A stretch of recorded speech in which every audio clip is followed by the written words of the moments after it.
Well, just quick introductions, and I'll introduce my team who will be on the call today. And first of all, obviously, thank you very much for spending the next. We won't even need the next 2 hours, I don't think. We'll definitely give you back what we don't need. Generally, what we do here is, we provide a high-level overview demo, and Sean was kind enough to give us, I think it was about 9 or 10 different use cases that are in play for Crawl on Track today. So we're going to obviously go through those, and then we'll touch on some best practices, the sort of what-if scenarios and visionary things that you guys could be leveraging if you had the Service Cloud in place. So we'll stick to doing that, and we'll definitely touch off on all those various items. And then what we also do is obviously we encourage Q&A and challenge us, and what we find that works best is when people ask us a question that may require 10 extra clicks and to drill down into really functional tactical areas, we will absolutely get to that, and we want to do that because we want to make sure that everyone's comfortable with everything. But what we'll generally do is just say sort of yes or no, and then we'll take note of that, and then at the end we'll come back and hit that. And folks that don't care about how to publish knowledge articles or something like that, they can dismiss themselves and we won't keep them. But what we like to do is just sort of get through it all, just so we can appease the larger group. And then, as I said, we'll take this thing wherever you guys want to, but we like to get through it first. Otherwise, you lose a lot of interest in the folks that are out there. So anyway, quick introductions from my end. Clark Colburn. I'm the account manager, account executive for Altegrity, and working with all the Altegrity companies now. Before, over the last, I don't know, however, 4 years or so since y'all have been Salesforce customers, we had broken it out to where each account executive is working with the different sort of Crolls and the Altegrity and the HireRights of the world. And about a year ago, we switched to where really one account executive is central to everything, and I think that works out really well for the customer, especially because it allows me to know what's going on out there, and sometimes I even know a couple things that you guys don't know because y'all are real widespread, as you know, and so there's a lot of good synergies that we're trying to take advantage of, and you guys are definitely leading the pack, I feel like, now with the Sales Cloud, and even KFD's done a terrific job too. So we're real lucky to have you guys using the Sales Cloud today, and obviously we're going to be taking a look at the Service Cloud. So I've been with Salesforce for about 5 years now, and then we also have my principal sales engineer, Tim Jock, who's going to be running point on the demonstration today, and then also Steve Reinhold, who's a Service Cloud principal sales engineer. And for the Service Cloud product, we have sort of a Service Cloud practice of experts. It just, in the call center space, it's a little bit of a different sell. You need people that really know that environment, and so Steve is sort of our call center expert, if you will. He's going to be joining us too. So that's it from our end. And then Sean, if you want to just maybe let us know who's with you on your end, and then Jeff, I think it's just you from the KFD side. But Sean, I'll turn it over to you real quick. So on our side, we have software development manager Brian Bogle, business systems VP Jason Carroll, and software support technicians Dave Mailot and Paul Huggins. Okay, great. And then Jason, are you able to get in yet? I had to reboot because it didn't seem to like anything, so I'm still working on it. But okay. Yeah, so I'm the VP of Business Systems for OnTrack, and so that means I'm leading the implementation of Salesforce.com here, and that implementation is going great. Terrific. All right, cool. Well, let's go ahead and get started. So we've done the introductions. I'm going to sort of talk high level about, and maybe I might even have everyone sort of go on mute until you ask a question, because for some reason I'm hearing feedback and I have a hard time talking with the echo. I'm not that good. Great. Yeah, it's so much easier to talk. Okay, so it's still there, but maybe it's my phone. I'm just going to continue. All right, so we'll talk a little bit about why Salesforce Service Cloud, what that includes, and you know, some of the successes you guys have had and other customers have had, a little bit of a product overview, and then we're going to kick it over to Tim, who's going to be, you know, going through the 9 or 10 use cases that Sean has shared with us and the various other best practices that we talked about today, that I just had spoken about. And then we've got an optional deep dive demo that if, again, for the questions that you guys need to really see some deeper level stuff, then we can absolutely touch on that and then, you know, wrap it up with next steps. As I said, I don't think we'll need the whole 2 hours, but we're welcome to stay on the phone for the 2 hours. So, you know, why Salesforce? I mean, you guys are obviously, you know, now you're using us for sales, and as Jason just said, you know, it's going well. I think it's got the attention of your CEO, and all across Altegrity, you know, there's lots of uses within the Sales Cloud. HireRight's actually using us for Service Cloud, and obviously we're trying to get KFD some more exposure to Service Cloud as well. But we are, you know, if you're looking at Gartner for the Magic Quadrant, we are #1 for sales for the last, I think, 5 or 6 years now, and #1 in service and support call center.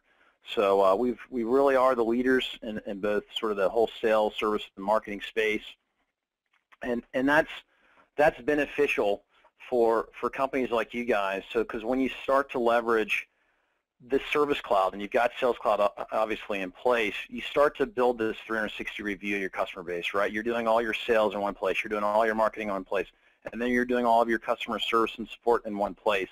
And there's, as you know, you've got all the benefits from that to reduce the swivel chair, from reduction in technology to a single platform, to taking advantage of integrations, to not have to deal with upgrades, and we're going to be touching on some of that stuff today. But from a Service Cloud standpoint, we are the market leaders, and we've got, you know, countless awards and great stuff that you can go out to our website and take a look at that stuff. But rest assured, this is an amazing platform. It's I think you'll be pretty excited about the demonstration. You know, it's been a great product to sell, and it's a lot more fun even than selling the Sales Cloud, because it can do so much.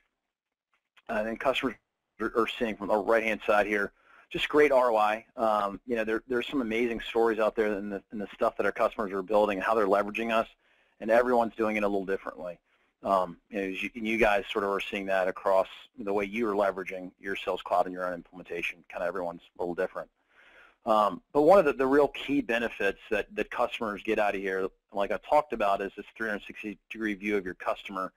And that's the key, is that, you know, when you're leveraging us for sales or service, and then your cloud, which is really custom applications. So if Jason's group builds a custom application, you know, he can actually, you guys are licensed to the Service Cloud, so you can actually get access to that application, that custom application that, you know, Jason's team has built.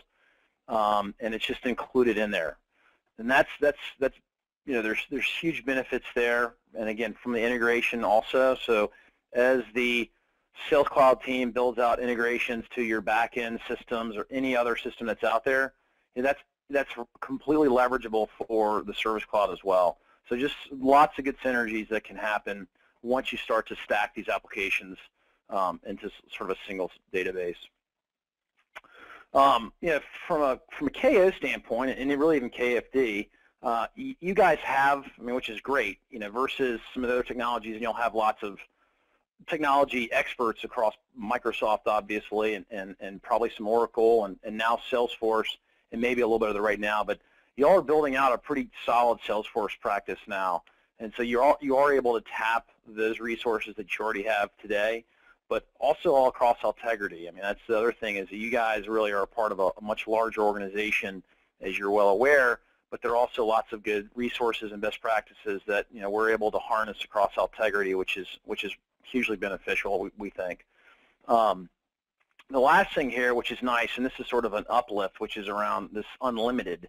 So everybody at Altegrity is on what we call Unlimited Edition, and this is, you know, different from what you have today with you know, with RightNow technology, and really probably most of them, is that you get sort of a higher white glove level of service. You get that 24/7 premier support, so follow the sun type support. I mean, y'all are a global company, so that's generally pretty meaningful. You do have a dedicated administrative services, so we can do a lot of the stuff, the heavy lifting for you guys post-implementation, things like build a workflow, things like add a field, things like build a dashboard, things like build a report, all that stuff, and we've got a full appendix of all the things that we do. That's what we do for customers that are on Unlimited Edition like yourself, so you'll be picking that up. Full sandbox environments for testing and training.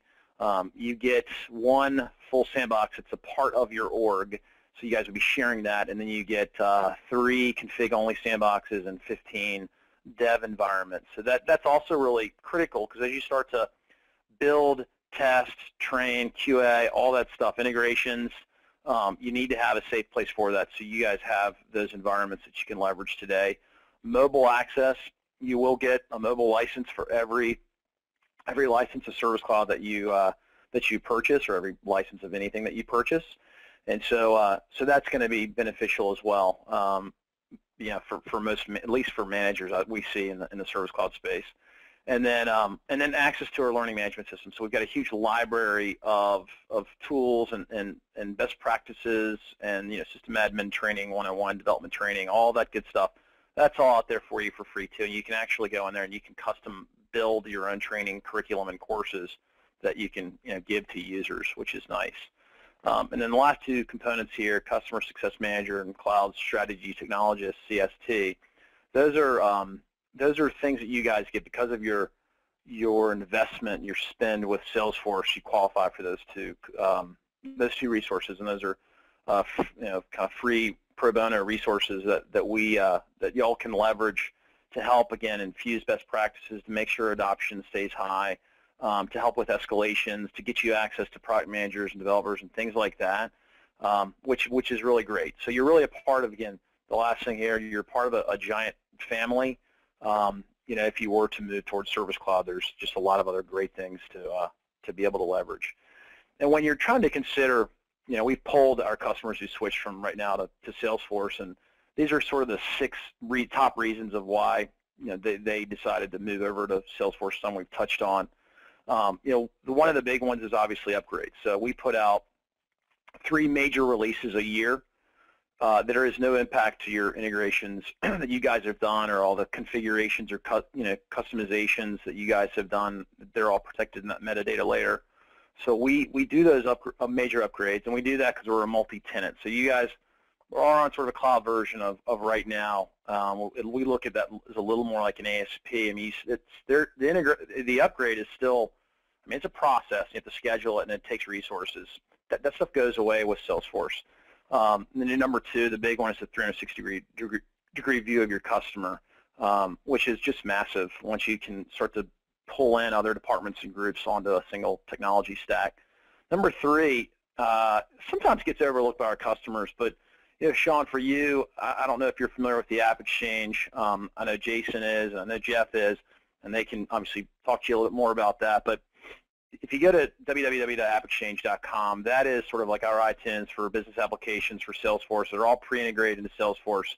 We have over 1,400 applications that are on the AppExchange, and they're across the board. I mean, everything you can really think of. And it's, I'd say, half of which we build out, Salesforce Labs. The other half are from partners and ISVs and that sort of stuff, those sort of people.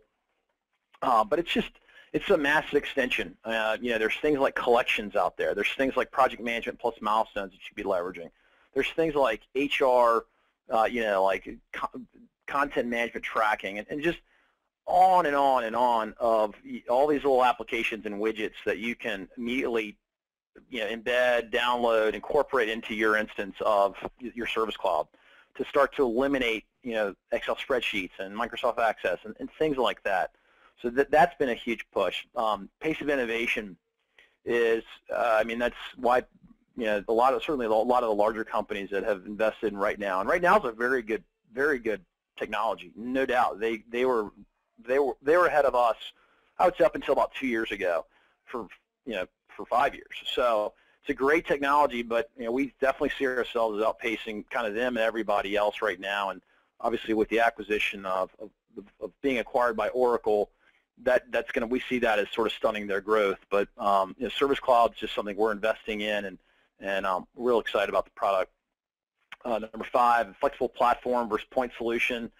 Again, it just kind of goes back to the ability to build custom applications. So I think you guys I've talked to Jason a little bit about that, but you have you have these basically a license to build unlimited number of custom applications. So you just get that. That's in there, and that's the flexibility of the platform. You can literally make this thing do whatever it is that you want. And it's not, yeah, well, we can do that with any platform because you can do that with coding. 80% of the time, hopefully it's 80% of the time, you're doing that with just point declarative, declarative type stuff. I mean, that's why you have, KFD that was actually able to self-implement this and actually do all the integrations themselves too, which is remarkable. But I think a lot of that was because they were able to point and click.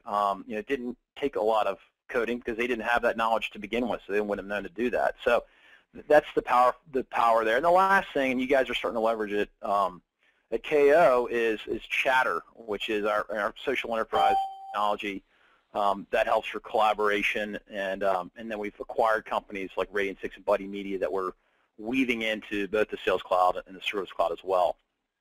So those are sort of the big reasons there. And that's kind of really all I wanted to cover today. I have a couple other examples of what companies have done, customers of mine actually, with the customer portal. I might just show you one page because it might be interesting to you. This one. So this is, you can access their customer portal from this page. You can see the screen. But what this could be, if you guys decide, what, we don't, because our case volume for your group is not so high that we need to spend for a customer portal. We just want to expose this knowledge out publicly, right, so that people don't have to actually authenticate in. This is Rosetta Stone does both, and they got portals where you can authenticate in, and you can come off their products, so that you can be in one of their products, click the live agent to chat, or you can click into the knowledge base, and you can access that from anywhere, or you can just expose this out to the web, or expose this out to like a page, a web page, and build this. So this is something they built. It's just, again, incorporates a part of what we sell. It's a part of our platform. That's pretty cool. And then this is sort of the next generation of what they're doing, which is an authenticated portal. And this is the next version of our customer portal. It's coming out in probably the June release, I believe, or maybe a little sooner than that, which is where we're incorporating communities and Chatter within the customer portal, so you can actually create customer communities, which will be cool too. And you can turn it on or turn it off if that's not something you want to use. But a B2C companies, this is like Rosetta Stone, for example. It's been something that's been real interesting for them. They've already done a lot with our portal, but it's sort of the next generation, and they want to be able to incorporate blogs, and they want to incorporate communities, and they want it all in the same technology stack. So they're doing some pretty cool stuff, and we're definitely investing a lot of money in Is there licensing that goes into play for the end users, the customers in that case? No. You guys license for portals. That is, I mean, you can sure pass the cost, but I don't know how that would go over. But the licensing comes all from the end user, from the customer standpoint's end. So yeah, does that make sense?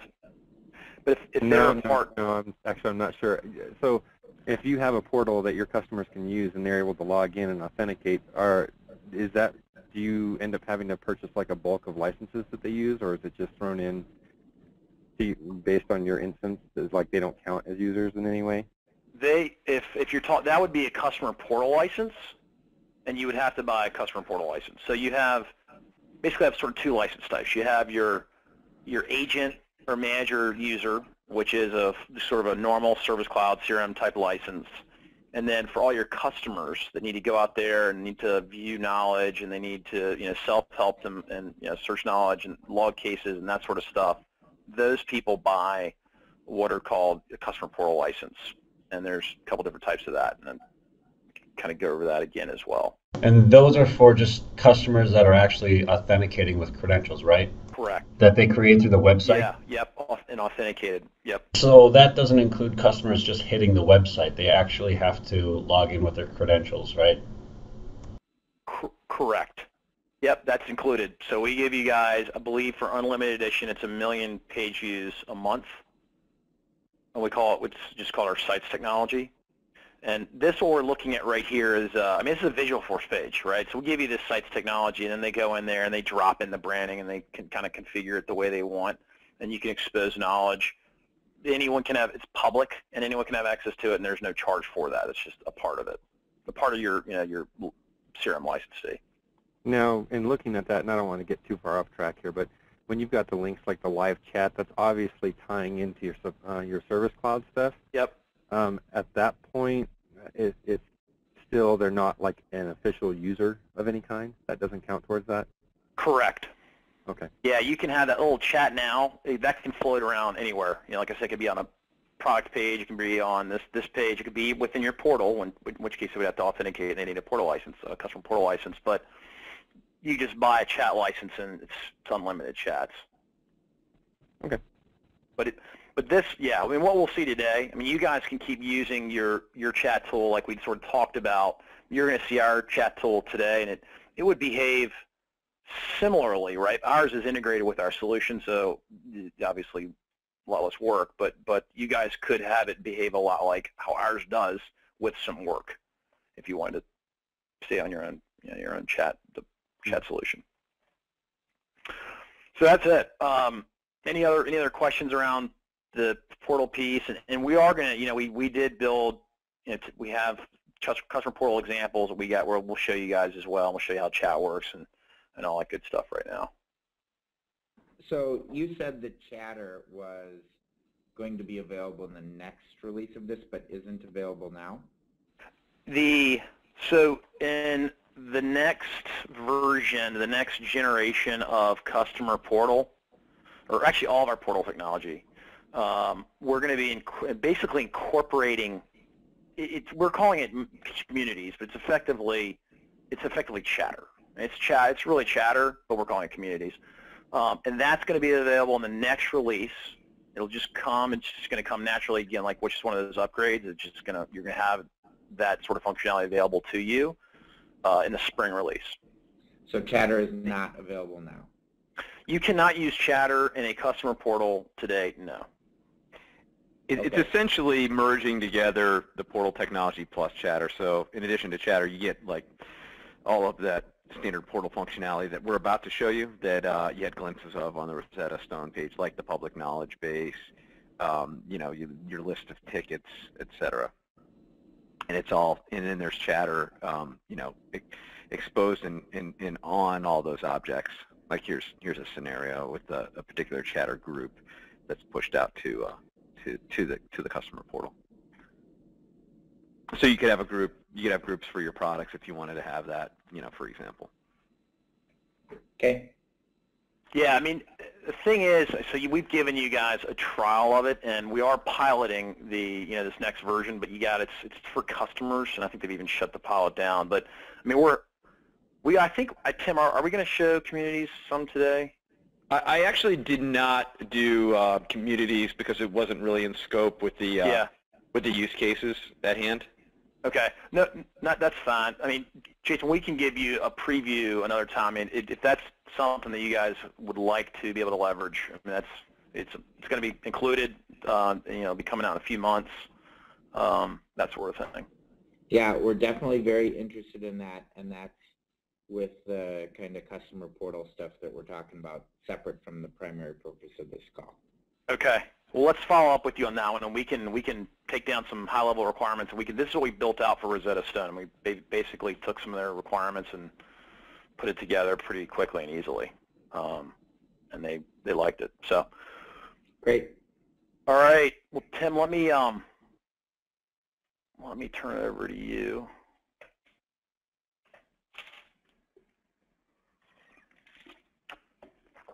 Okay, I'm going to show my screen.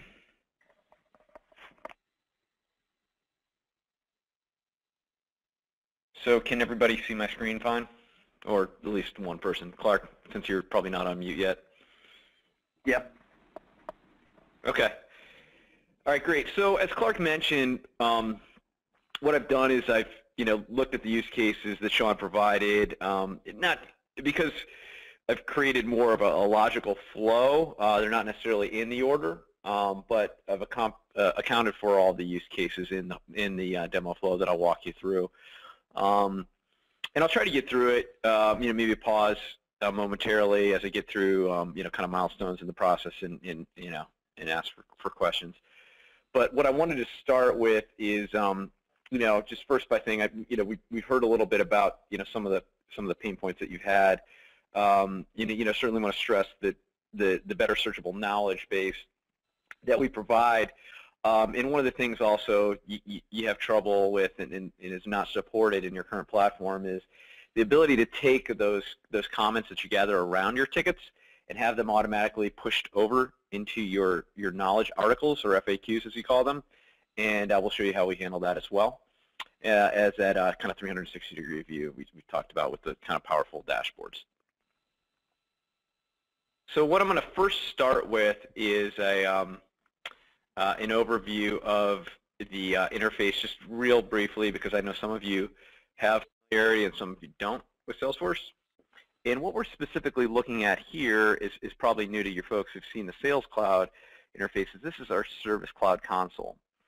And as you can see, it's kind of a slimmed down UI that has, I've landed on the Home tab, and this would be kind of the view that your agents would have. Sean and team would probably have this type of view. And so within this, like with any Salesforce application, as we call them, this is a Service Cloud application, you have your list of objects or tabs that you can see. And so I've put in, the tabs that are, relevant to the technician or technical support rep or technical support manager in this case. So we have a Home tab, tickets, accounts, contacts, articles, the ability to do article management, and then finally dashboards and reports. And then the Salesforce, the home page is essentially a lot like the standard home page of the Sales Cloud. So you have your dashboards. I'll go into those towards the end of the process here today, and then your outstanding tasks and your calendar of events. If you have this synced up with Outlook like we do here, and like most of our customers do, it's effective because you not only get to see your meetings, but who they're with in terms of contacts, and if you hover over the contacts, you can see additional details there. So that is the real quick overview of the home page, or interface rather, for the internal user. So the first case that we're going to start with, and we understand that you get a lot of your tickets come via phone and via email. So in this particular case, we're going to get a phone call from Lauren Boyle. And what we did want to show you is that Salesforce, we have CTI integration, so soft phone integration, and to all your kind of your major providers in terms of Avaya and Cisco. So in this case, the customer, Lauren Boyle, calls the technical support number, and so I'm going to just kind of show you what we call a bit of a screen pop. And if I go over here and say I'm ready for calls or on call, you can see there's a various kind of statuses you can list as an agent. And then I'm going to go over to Lauren Boyle's record and show you a little bit about Lauren. All of the history here on the contact record. So this is a little bit of the 360-degree view. We talked about all the tickets she has open, any assets that we know she has, their assets, live chat transcripts. So this is all the chat information. And then if we're integrated with the Sales Cloud, all of your opportunities that you have with that particular contact. We have activity history. So any emails that we've sent out via the case management or ticket management process, they're all logged here automatically, whether that's emailing an article or some additional comments to a case. And then we have a number of other bits of information that we could capture in this 360-degree view, as well as marketing information in terms of campaigns, so that we really have a firm handle on all of the communications that we have with a particular contact. So question, is that contact, is that person actually a contact with an account, and the opportunities are against the account, or is Miss Lauren Boyle set up as an account? Yes, so in this particular case, she is set up with an account, but we have also, on our contacts page, we have additional contacts who are just like Jane Doe here is not associated with an account. We have person accounts, if you will, and so those people aren't associated with accounts. Yeah, I guess what my question is if you just have a person who is a contact associated with multiple accounts, would the opportunities for the accounts that are tied to her show up under the opportunities, or does she have to have opportunities tied directly to her to have them show up? So it can work either way. With person accounts, the opportunities would be associated directly with her, or if, and that's how we handle all of our B2C customers is typically with person accounts, household accounts. And then if it's a, more of the B2B side of your business, then it would be Lauren attached to, GE Healthcare, for example. Okay. Okay. Okay. So Lauren is about to. She's called in, and I'm on the phone with her. I'm going to go ahead and create a new ticket. She's asking me about, and here, let me just pause here briefly. As I pop this new ticket, you can see there's a suggested article pane over here to the top, over to the right. So she's calling in. She's saying that her drive is not detected in Easy Recovery. If you noticed over to the right, as I'm typing in, immediately the system automatically suggests articles to me that may be relevant to this particular case. I'm going to keep on, in the process, we're going to go ahead and we're going to capture the conversation that we're having with her via the dialogue. Her question is, why isn't Easy Recovery finding my hard drive? So we'll log some basic information about her. The product is Easy Recovery. We're doing technical support, FAT32 file system. Status, we're working it now. So what I'm going to do here is I'm going to look at this article, click on that, and it looks like a pretty good response to this particular scenario. So I'm going to click on over here, and I'm actually just I'm gonna save the particular details of this right now. I'm going to select this article and attach it to the ticket. By the way, you can see that since I saved this, it's automatically notified me that I'm now the owner of the case. I've just gone ahead and attached this drive is not detected in Easy Recovery article to the case. So I'm going to save it. I'm sorry, I've actually already saved it. And now I'm just going to simply click this email article button. And what this does is it'll automatically pop a predefined template. It's branded, and it'll attach the article that we just grabbed through the smart search. And I'm just going to send it right off to Lauren as a potential answer.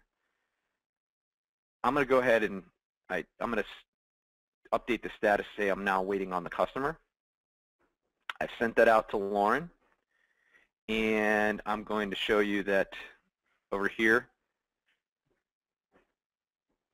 I've gotten this to my Tim at Jock Home account, because that's the account I was using for Lauren Boyle.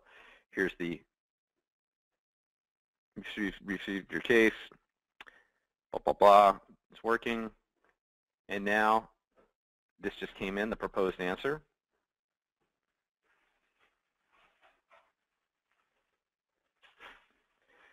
In response to your case, well, obviously I could have updated this text however I needed to. I'm going to open up the attached PDF, and here you can see it's just a PDF version of this particular knowledge article. So I'm going to close that out. So that's kind of the first use case scenario. I've shown you what I failed to mention is there are the ability for different types of views here, right? So we have particular contacts, we have particular cases, and within our tickets we can have our queues for the Tier 2 and Tier 3 escalation queue, etc. I'm going to go ahead and move on to the next use case, which is the user creating an account. So the use case is, you guys currently allow anybody to, visit your site, your portal, and create a account. So here's a mocked-up login screen that we have. I'm actually a new user, so I'm going to click on this new user sign up. And Lauren Boyle, who we just worked with, she has yet to have a a portal account.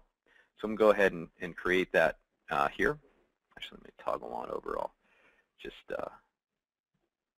do it here because I've got some shortcuts that I can just type right on in.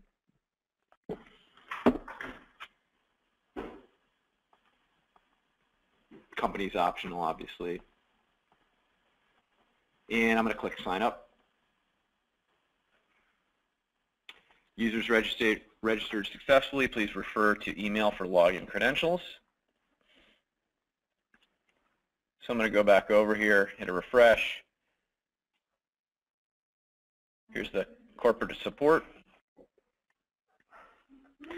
and email notification that my username, my login was created. Here's my username and password.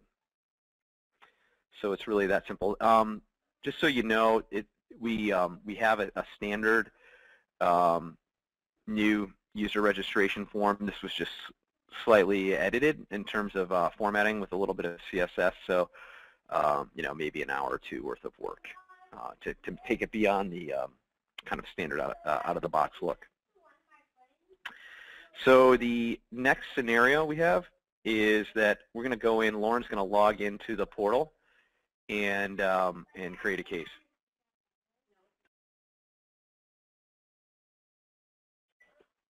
So I'm logged into the portal as Lauren Boyle. Just kind of carrying the theme about out of the box and just being completely transparent about in terms of what you get with our portal. What we've done here is we've created kind of just a basic header and footer file, and just branded a little bit with CSS through declarative point and click in the app, so you can kind of change the colors and font information as well. So pretty straightforward customization process here.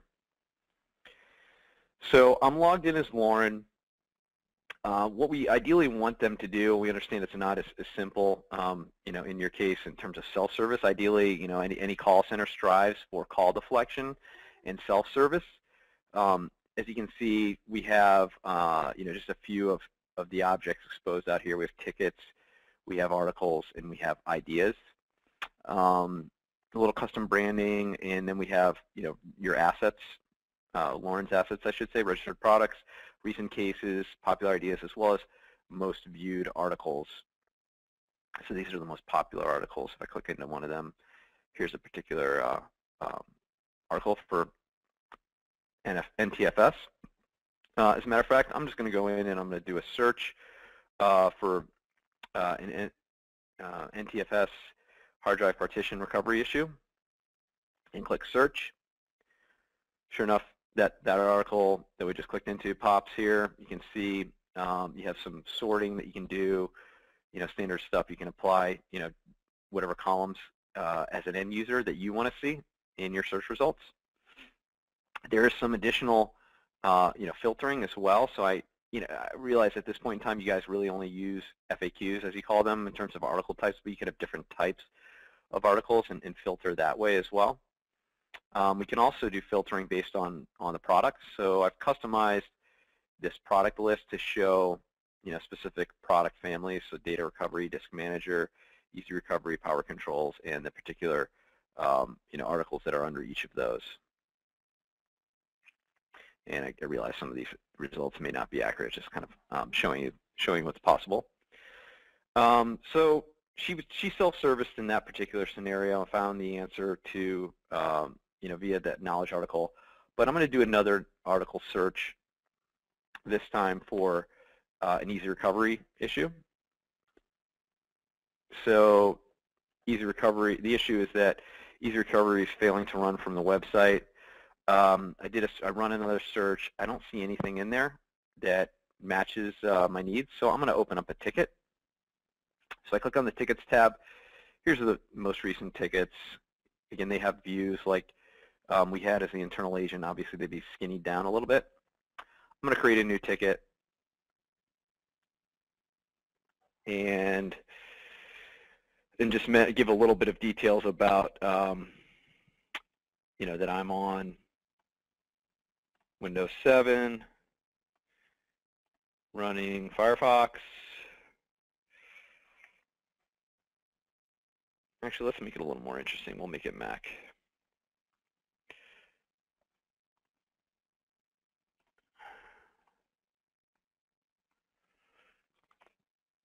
And here's where I can, you know, give a little bit of information about what this is, what product. It's Easy Recovery. And I'm just going to go ahead and click Submit.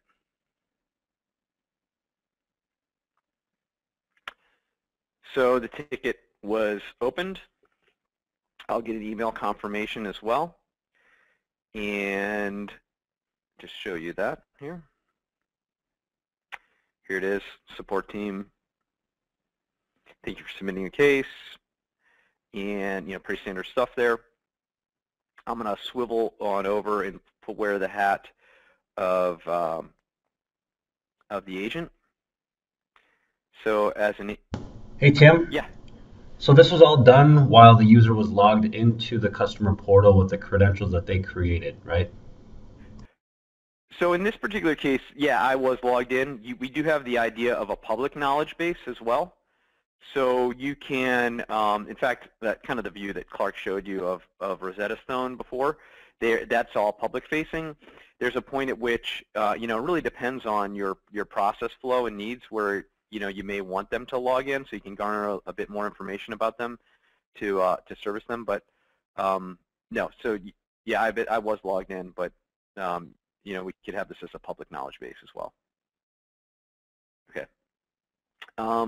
So where was, oh yeah, I'm going to switch on over. I'm just going to refresh this view here for all open tickets. And, you know, you could have people that kind of monitor a queue. We have assignment rules, so you can assign, you know, based on, you know, your product portfolio where you know, where cases may go in terms of routing. I'm going to just click into this view. Into this ticket, and I'm going to take ownership of it.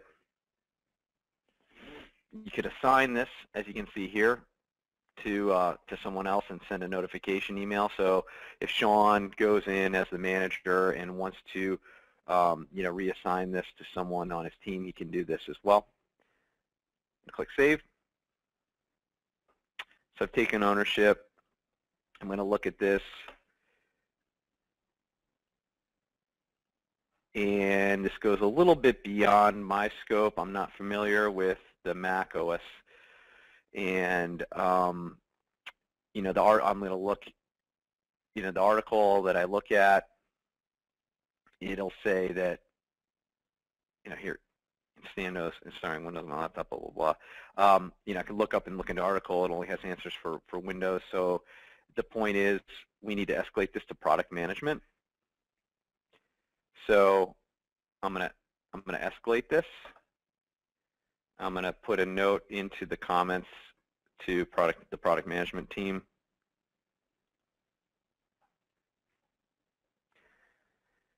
Lauren's trying to install on Mac OS X, and the install fails to run. I'm gonna click Save.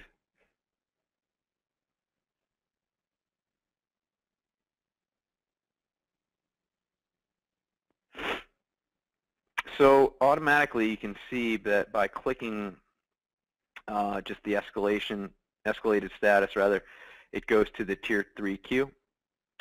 And if I toggle back over here to the view, you can see there's a tier 3 escalation queue, and a ticket is right here at the top.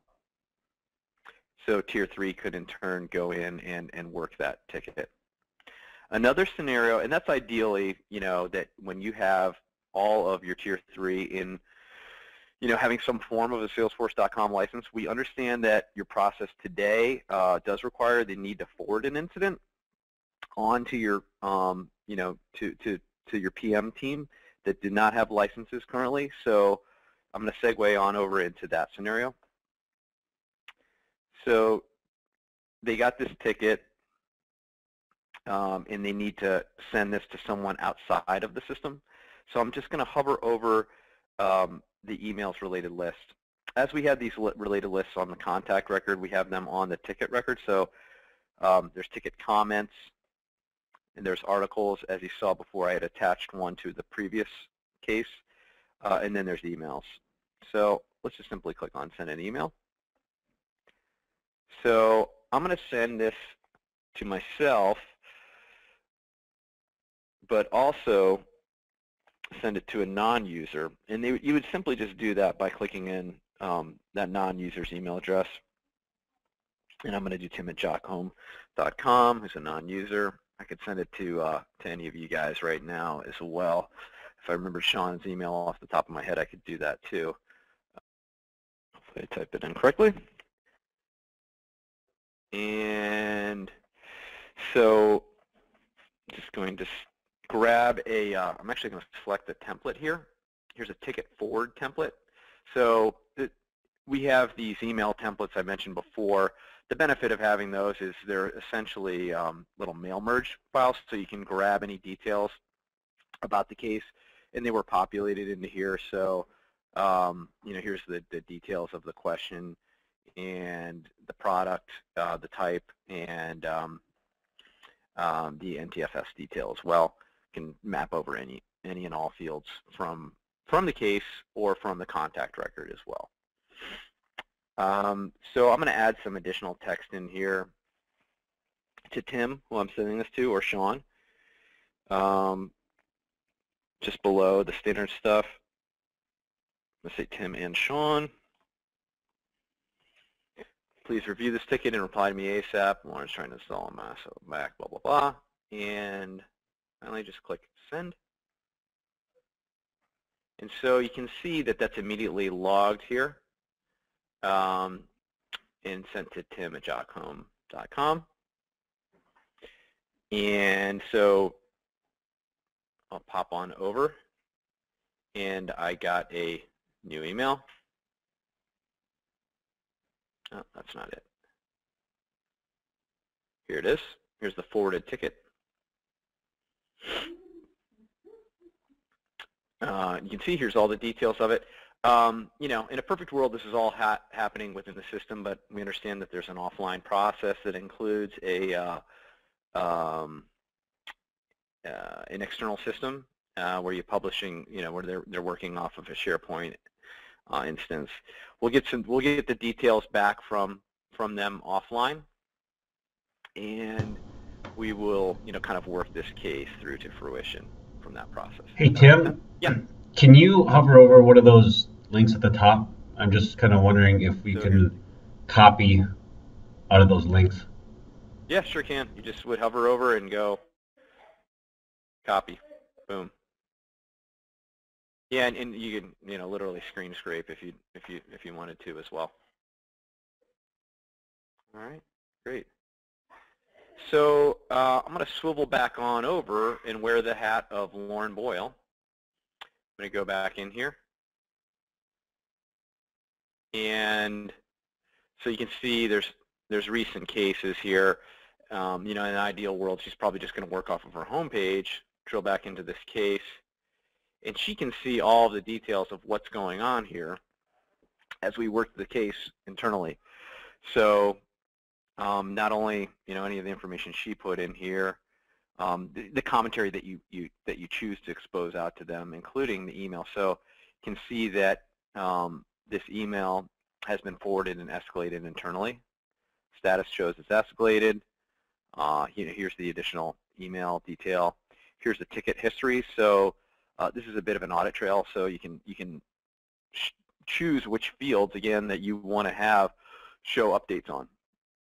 So owner, status, ticket owner, or owner assignment to a new queue. That all shows up here. So now Lauren, not quite satisfied with that. It goes off to program management or product management. I don't know what that means.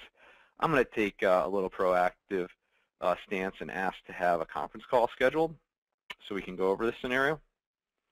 So I'm just going to ask to have a conference call and click Save.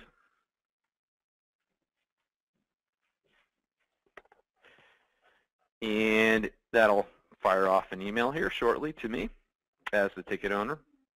Actually, it went to tier 3 to the tier 3 queue, so it may not fire that email. Let me try that again. Let me change it back to myself. So obviously you can change ownership back. If it's still escalated status though, it may not. Okay, I took ownership. Let me try that again.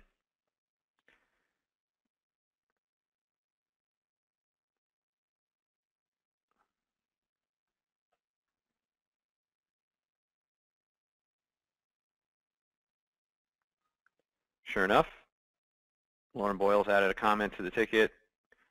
Blah, blah, can we schedule a conference call tomorrow at 11? And we could, again, go through the process of adding more comments and kicking off that conference call. I'm going to go ahead and just show you our chat functionality. If you'd like to, I know we wanted to kind of walk through that and show that scenario. So in this particular case, Lauren is logged in, hasn't found an answer through self-service, needs a little more detail, as most of your customers do, that require either a phone call or possibly a chat. And your users can handle multiple chats at once through our console. So she's got an issue with power controls, and she's going to kick off a chat session, getting a strange error about MAPI not initialized when Outlook's installed on the PC. So let's kick off this chat session. By the way, this live agent button you can customize. As this shows now, it's online when you have agents available. I'm going to swivel over here to the other browser. This is the agent, Tim, working the case, Tim Jock. I'm going to accept this chat. And so as you can see, it's popped a new ticket, a new contact, or suggest the contact that you may be interacting with. So I send out a little, there's a little automatic messaging that goes out. You can customize this to say whatever you want. How can I help you today? I'm going to say, actually, let me just show you real quick. I'm going to type first a few letters here from the end user view. Test, blah, blah, blah. And you can see to the right here, the agent can see the predictive testing or the chat message as your external folks are typing it out. So, in the interest of speed, you can get a kind of a heads-up glimpse on what they're talking about. I'm just going to go ahead and paste in my canned response. See, I've just typed it out. Shows there. I'm going to click send. Now it pops over. Why does Power Control say no? Say MAPI not initialized when Outlook's installed on the PC running Power Controls. So within the interface, you can. I'm just going to chat back a quick reply. You can have quick chat replies that you can literally paste in here. And you can also paste in articles. I'll show you that in a moment. Looking into that now. And here, okay, thanks. As a matter of fact, the top article that is suggested here is this particular knowledge article on Power Controls.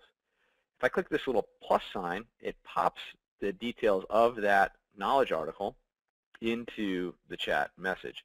You can obviously go in here and edit this as you see fit, blah, blah, blah. It's a pretty long one. I'm just going to click send as is. And so Lauren gets this message, oh, that's the problem. Thanks. Blah, blah, blah. Anything else I can help you with? Standard stuff. Obviously, probably simplifying your chat, or call process with working through a scenario. But obviously, you can have, these in any length of duration as needed.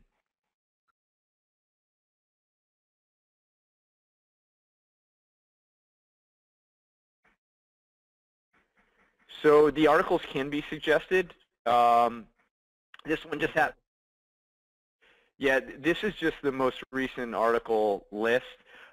Steve, can you just, as the expert, can you explain a little bit about the kind of the article? Obviously, on the ticket, as you saw before, the articles are suggested as you type in the into the ticket subject line. They do not, out of the the standard way the console works is that they do not, and the reason behind that is typically it provides the ability for the agent to be able to type in how they interpret it, so that the customer might not be asking it a certain way. You could just simply go into that dialogue right there, cut and paste what the customer had in there, or just go ahead and type what you think is the question. So the out of the box standard functionality is those articles. Those are just the recent articles listed there, and you can type and search as you would as an agent. Okay. All right. So then you can end the chat on either side. Didn't point out that you can transfer the chat to another user within the system. So if it's like a particular product line that you don't have expertise in, you can transfer that on over. There's also routing rules that we have so that if we get a little information about them pre-chat in terms of product or whatever skills-based routing you have, needs that you have, we can point and click configuration to add that into the system. So I'm, as the end user, as Lauren, I'm just going to go ahead and end it.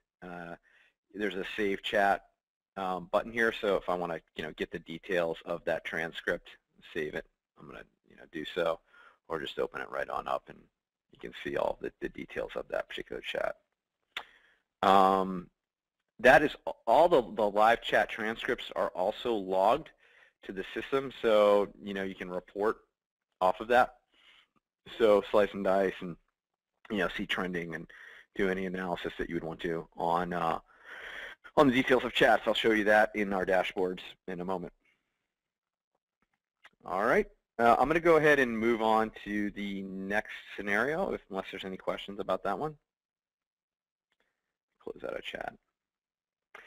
So one of the other scenarios that you described a need for was an email to tech support process. As I read the use case, it sounds like today you just have kind of a manual swivel chair email process where you take the details of the email and paste it into a new ticket.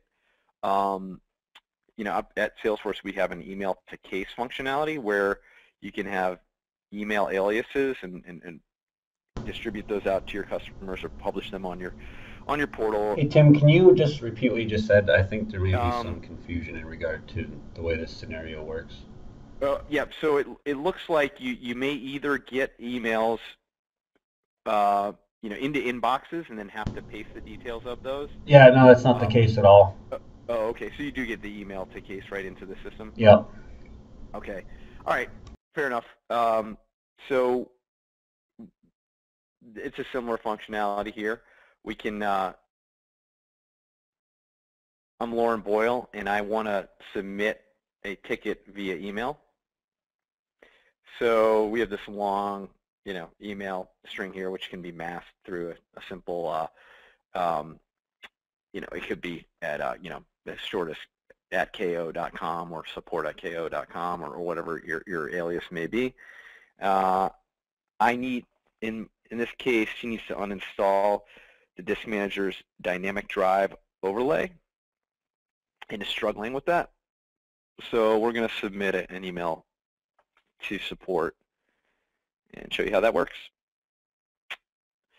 So I typed in the subject, having trouble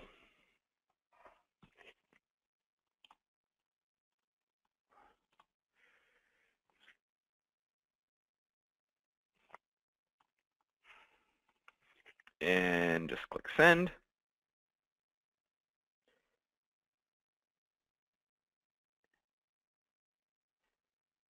I'm going to go to the all open tickets. And as you can see, it's come in. I've also got an email notification that it's that there's a new ticket, Lauren Boyle. I'll click on the ticket number. It's assigned it to me, and can go ahead and work this through to closure. I can see over here that there is a suggested article that's relevant to the subject. If this looks good, you can click the button next to it and attach it to the ticket as I'd done in the previous scenario. And I'm going to go ahead and email that back, that article to Lauren Boyle.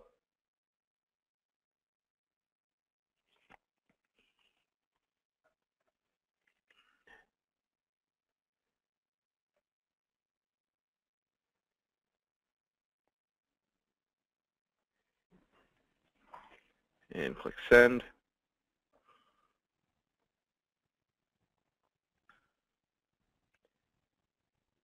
By the way, this is our search feature, and it searches across all objects that you have access to in the system, and whether it's contacts, articles, tickets, activities, solutions, and proposes, and filters out based on that. I'm going to go back to the main ticket screen.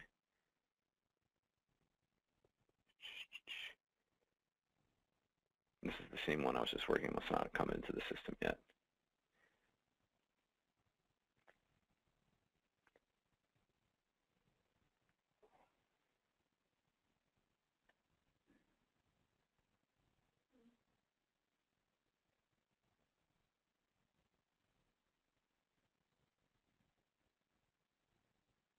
Yeah. Didn't send through on my personal email. Anyway, I'll come back to that in a moment. All right, your next use case, you have the tech support rep searching through the knowledge base for resolutions to a current issue. And I'm just going to show you that view here. Let's see here. Let me just try this ticket one more time. Bear with me.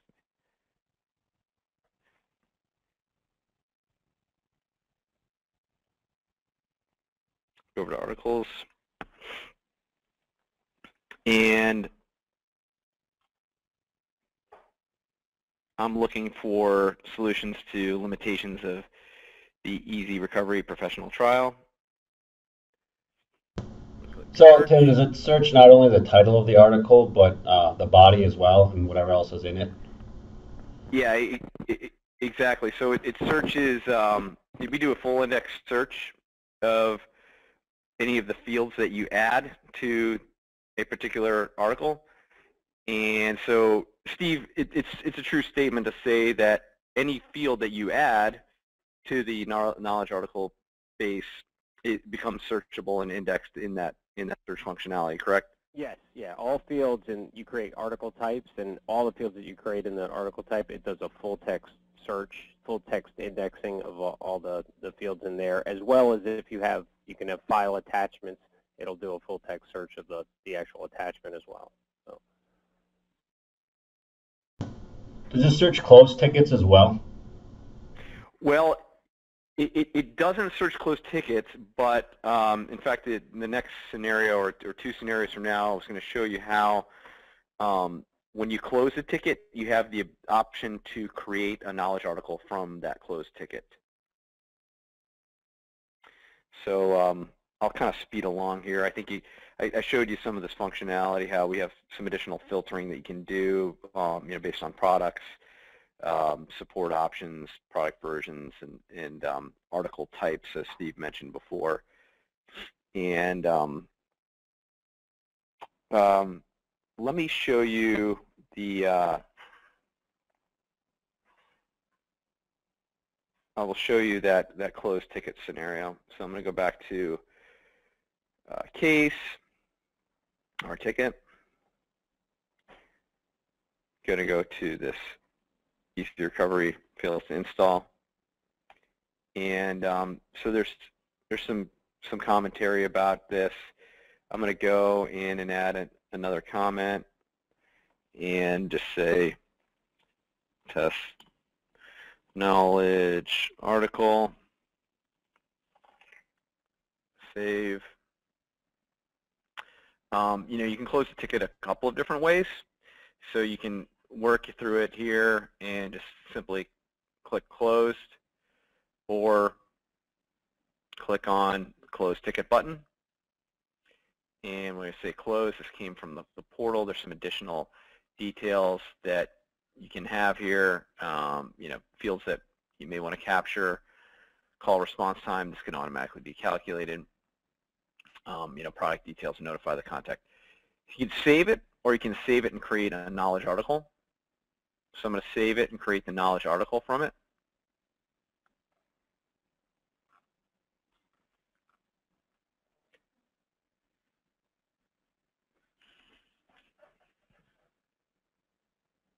Hopefully my internet connectivity is not failing on me. Okay, so immediately what this does is it pops the article edit screen.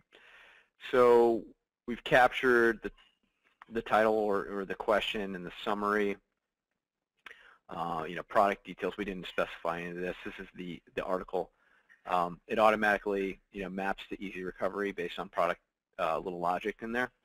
It's product support, product version. This is just some basic stuff. It's taken all of the comments and popped them in here. As you can see, there were 3 comments on that case. You can edit this down. Some of this is just commentary that came from the customer, so I want to get rid of that. You can add additional comments here to the article. You have formatting options as well, as you can see here. If there's procedures, any fields that you'd kind of want to add here, and then just click save. Tim, do we choose which articles get published and made visible to the public? Yeah. So let me swivel on over to the article management piece, and that's quite all right.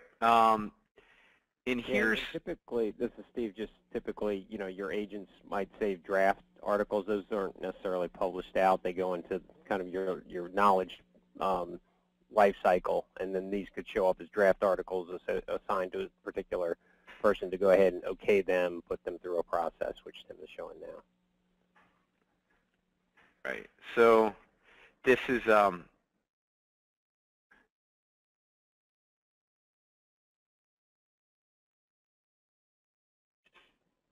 published only. Right, Steve? Yeah, from an end user perspective, it's published only. Yeah, until you actually publish them from draft, they won't be seen by your agents and your customers. Yeah, both of them. Anybody who's not authoring. Yeah. Yep. So here's a couple of ways to slice and dice the view. Articles that are draft articles assigned to me or anyone. Obviously, that's kind of an administrator's view. Published articles, archived articles. The same filtering applies, to these types of views. This article is still in draft mode. Obviously, we haven't published it yet. We did an initial save. As Steve mentioned before, we can apply business rules and logic into there, or you can automatically, you can manually, reassign an article to someone. So, I need some PM input here, so I'm going to assign that to Steve. Give him some instructions, give him a due date, and send him an email. I'm not going to do that in the interest of time. You can preview the article.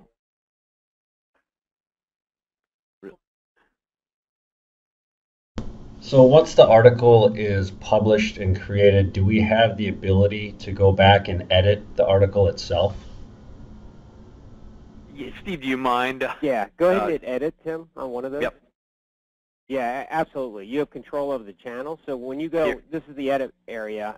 You edit, all the stuff on the right. But on the left here is where you specify the channels it's available to. So partner portal, customer portal, public knowledge, and then in addition, those categories that are above that, you can utilize those to control visibility as well. So certain people are able to see, certain product versions or certain product types and that type of thing. So even further refine that filter capability. And is that something that you have in your current system now? Is the ability to specify where and how, where and to whom? Yeah, we have the ability to make them private, or we can publish them out to the public through Right Now. Yeah. Okay. That's how we do that. Yeah, so we can go ahead and, if this one looks good to go, we can go ahead and publish it. We can publish it at this very moment, or we can schedule it to be published later on in the week. I'm just going to go ahead and publish now. So now this is out for searching, and give it a little time to index, and any of the comments and fields, custom fields that we've added here can be are automatically added to that index and searching. I'll just give you a real quick view on how to create an article just from scratch. There's different types of articles, right? In this one, I'm actually just going to grab from one of your existing FAQs just to show you how easy it is to publish an article. Bad blocks have been detected. I don't need that anymore. Okay. So here's the title. If I mouse down into this field, it'll automatically create a URL for you. I didn't mention this before. Here's a little hover text. You can modify this. Obviously, this is search engine friendly with the actual text of the title popped into there. I'm just going to go ahead and grab the details of that article and put them into the answer. We could say, we can craft, what are bad blocks? And why do I see them?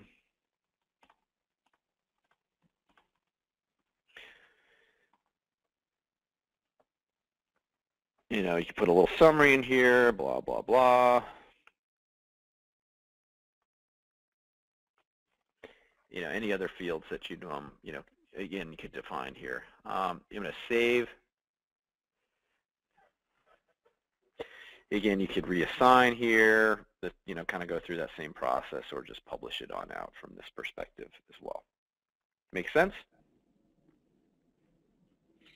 Hey, I have a question, not exactly about this specific thing, but more of a general question. When we have, if we were to go with this and we have people with Service Cloud licenses in Sean's group, and then we have other people who are selling to these exact same accounts, but they would have Sales Cloud, how do the Sales Cloud people see the ticket information? How do the Service Cloud people see what activities are in sales? What if somebody wants to see both? How does that work?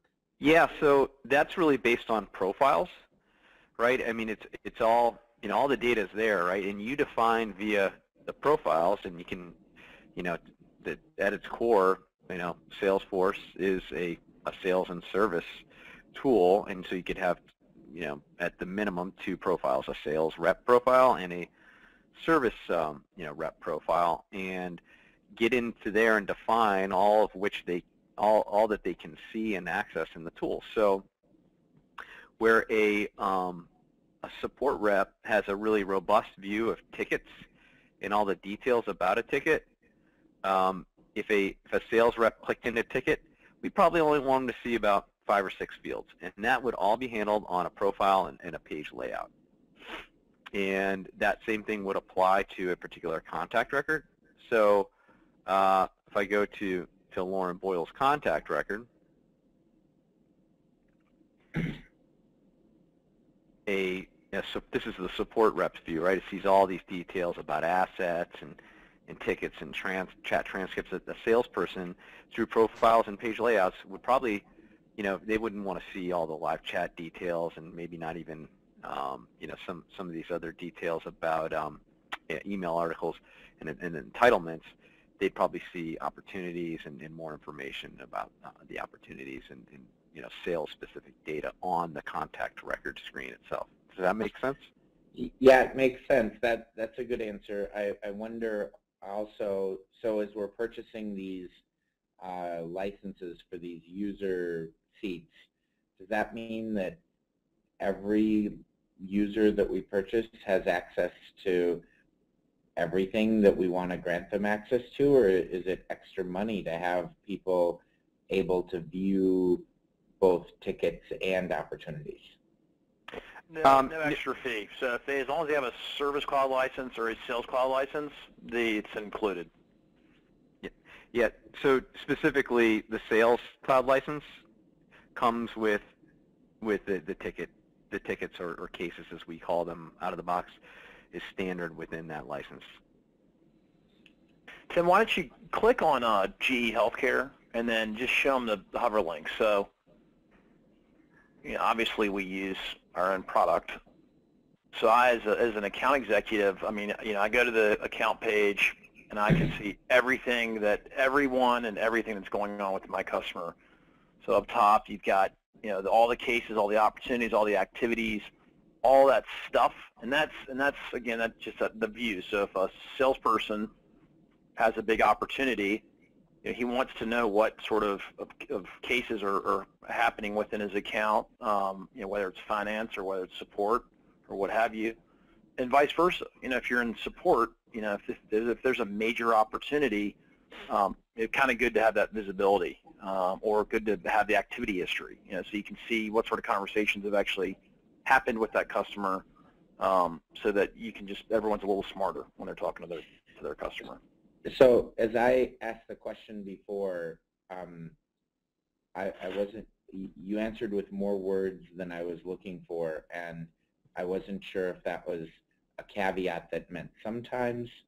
So does every user only get charged once and have access to all this, or not? Yes. Yeah. Okay, so we never pay for one user twice. Correct. Okay, great. Thank you. Yeah. And let me just, the only thing that, Tim's showing you, again, there's some specific tool sets that a call agent's going to have, like the agent console. If I have a Sales Cloud license, I'm not going to have an agent console view. But the reality is you don't need an agent console view, support view, when you're a salesperson. But you're not going to have access to it. You just won't even see it. But I have access to all the cases, and that's all you really care about, or the tickets in the case history. That's what the sales reps have access to. Well, here's what I'm wondering. Like, in the U.S., we have a lot of differentiation between roles. So the salespeople are separate from the service people, and they, but as you get into these smaller countries where there might only be, 2 people in Finland, they're doing both roles. And so that's where I was like, I wouldn't have to buy 2 licenses for one person if we wanted to roll it out to that country as well. No, but you would definitely want to buy, if they wear both hats, you buy them a Service Cloud license. The Service Cloud license is like, it's basically the license that sits on top of everything else. It includes everything that Sales Cloud has, but it has some extra things that a support person would need. Okay, got it. Thanks. Yep. Yeah, exactly. All right, great. Let's switch back to the Service Cloud console view. Again, this is the console view, and a bit busier probably than what a salesperson would want to see in some ways. The last thing I wanted to show you guys was the dashboards and reports. Some of you are familiar with this from your Sales Cloud licenses. This is a support executive dashboard, and here are some standard KPIs that come with one of our out-of-the-box dashboard components. And so some of the things you may want to track are you know, I know you don't have the ability to have a lot of self-service case deflection, but you know, if you want to capture that, you can do that, and that's where, you know, an end user closes the ticket on themselves. Average case handling time by agent. So Natalie, Rebecca, and Sean in here, and myself, and Wayne in Tier 3. Some customer satisfaction ratings you get off of, you know, ticket closures. Top knowledge articles, and this is based on customers scoring them. Oh, by the way, each of these has a report behind them. So if I drill into one, there's a lot of detail here. And it's kind of rolled up all of the cases for these particular reps, group by reps, and you know, all this is drag and drop reporting, drag and drop, you know, dashboard building as well. You know, bounce on back to the dashboard. Agent productivity by case status, and here's all the, you know, case statuses, you know, where things sit by rep in those particular statuses, so you can look out for things where, you know, maybe, you know, if somebody has a lot of new, you know, cases or tickets in new status, that's a problem. You can identify this, and by the way, you can have this thing, you know, emailed to you through scheduled refreshes, which is kind of a weird way of calling it, but you can schedule this thing to email on a daily basis or to a monthly basis. You know, good idea to do that to your executives, so they can kind of see at a glance how the team's performing, or maybe not such a good idea if you don't want them to see that. Most used support channels, you know, where are the tickets coming from? You know, email, phone, portal, web, etc. Chat. Critical cases closed by agent, cases by the particular queue, Tier 1, Tier 2, Tier 3, so you can see where things are maybe getting overloaded. And then chat sessions. So, you know, not as relevant this slice to the B to C folks, but you can do chat sessions by account, or, you know, by contacts or by agent as well. Again, you can slice and dice however you want, because all that data is captured in the system.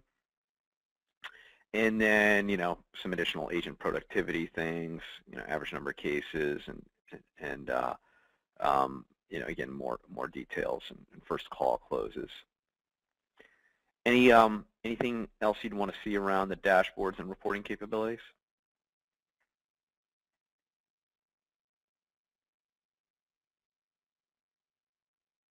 I had another question.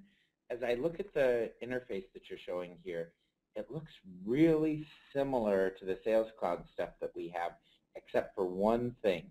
That up where you have dashboards and that whole row of tabs across there, that doesn't show up with Sales Cloud. But all the other stuff above that, where you have the search and it says Service Cloud Console, that looks similar. And all the stuff below it looks like Sales Cloud screens too.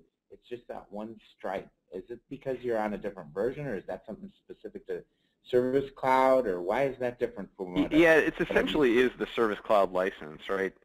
And the idea is we had a kind of an earlier version of this where you had, you know, multiple frames, and the idea is to give your support reps as much information from one particular view as possible.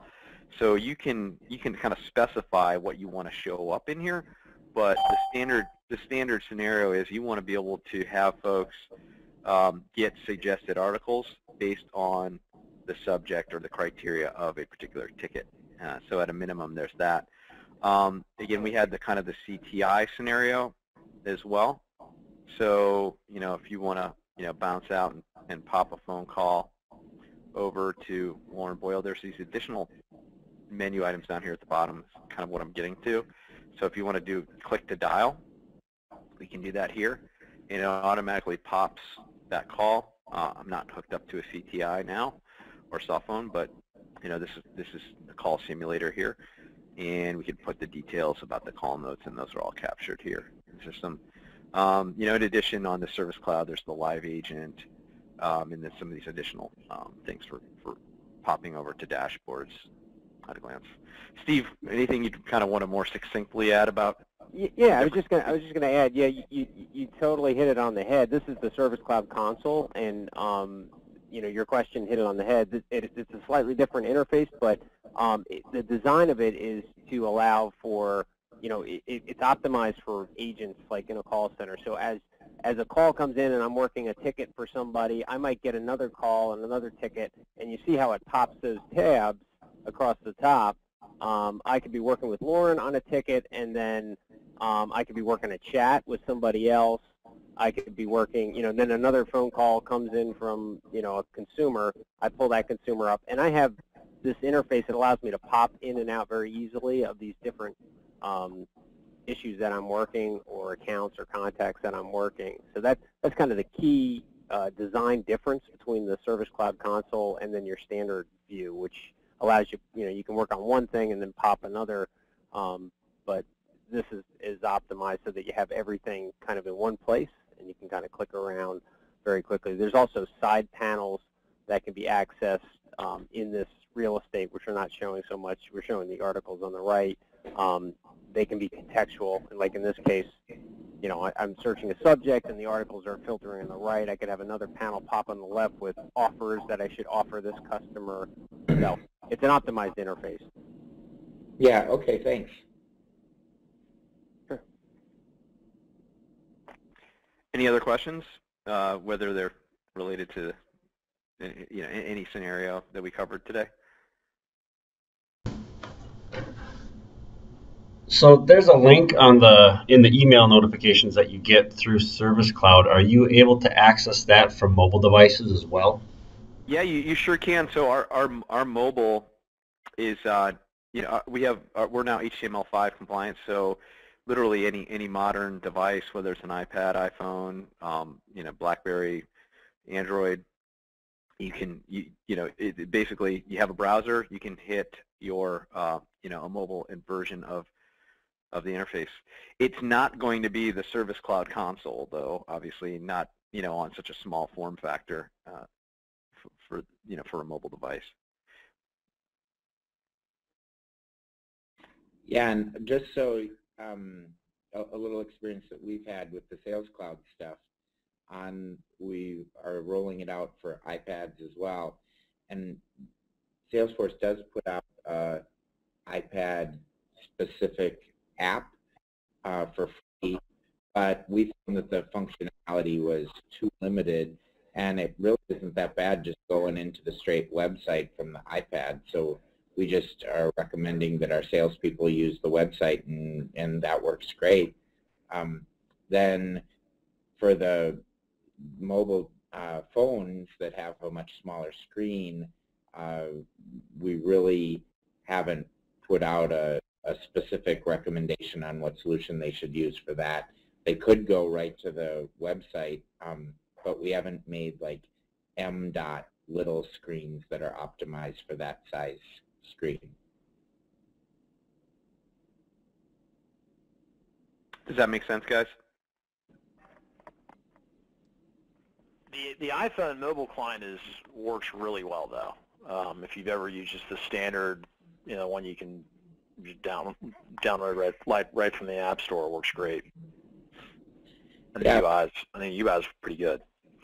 We found that you can like create an activity and do some basic simple stuff, but then when we went through a bunch of use cases, a good quarter of the use cases, it was a little bit tricky to figure out how to do it with the app. So it was great for the simplest things. But yeah, I mean, I'm with you. I actually, on the iPad, I just go right to the full site version, and it works just seamlessly to work within the app. I'm the same way. Touch app isn't there yet, I don't think. I use the regular version also. Yeah, perfect. Hey, so Jason, I'll send you it's a Sales Cloud versus Service Cloud product side-by-side comparison, so you can see that Service Cloud includes everything that Sales Cloud includes, but it has some extra things as well. Great. Sort of see the differences. And then as far as next steps, so I know, Jason, you're interested in seeing the customer portal communities, so we can schedule, do you mean just schedule something through your assistant? Is that the easiest way to do that? Yeah, Rebecca, that'd be great. Okay. All right, I'll do that. And maybe we can just have like a quick initial call, sort of tell us what you're looking to do, and then we can go away and build something out and show you. Well, yeah, we could have a more general call as well. I mean, we talked briefly, but we're looking about doing customer portals with the Sales Cloud data. But, you know, as you look in here with some of this, and you have the portal licensing, and if we were to go with the Service Cloud, a lot of that stuff would be interesting to expose via the portal as well. And you showed some of the customer portal functionality, so all that stuff is pretty interesting. Great. Great. And then Sean, and I guess Dave and Paul, and I think that was maybe from your team, maybe Ben. Any questions from your end in terms of next steps? And what else do you guys need from us right now, or do you need to huddle up internally? I think we just need to have an internal huddle and kind of review our needs here. Okay. Overall, did you feel like this met your needs? Yeah, I'm very happy. All right, great. We'll take that. Good thing. Yeah, Sean, I'd like to have a follow-up conversation with you as well, and just kind of hear your thoughts and talk about next steps. All right. Well, so Sean, I'll circle back with you maybe at the end of this week. If that's too soon, that's fine, and just tell me that you need more time. No, that's fine. Okay. And I'll reach out to Rebecca, and we'll get something on the calendar, Jason, as soon as possible with you. Great. All right. Thanks, everybody. Thanks, everyone. Appreciate it.